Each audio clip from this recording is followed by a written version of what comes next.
बाहुबली आमचा आम्ही काय, मी त्यांना आज बाहुबली म्हणत नाही, याच्या अगोदरपासून बाहुबली म्हणतो. त्याच्यामुळं आणि ते काय आहे, थोडंसं कार्यकर्त्यांपर्यंत स्प्लिट झालेलं आहे. देवेंद्र बाहुबली त्या एका चित्रपटामध्ये बाहुबली नावाचा चित्रपट येतो, त्याच्यात अमरेंद्र बाहुबली आणि देवेंद्र बाहुबली का महेंद्र बाहुबली, बरं का, तर महेंद्रच्या ऐवजी देवेंद्र बाहुबली असं केलं. आणि त्याच्यामुळं ते त्या आमच्या परिसरात देवेंद्र फडणवीस म्हणण्याच्या ऐवजी लोक, तुम्ही बघा ना तिथं काय म्हणत होते, बाहुबली बाहुबली बाहुबली.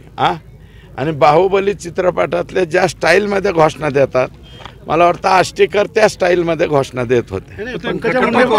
कटप्पा कोण हा विषय, आता कटप्पा कुठून धरून आणायचा,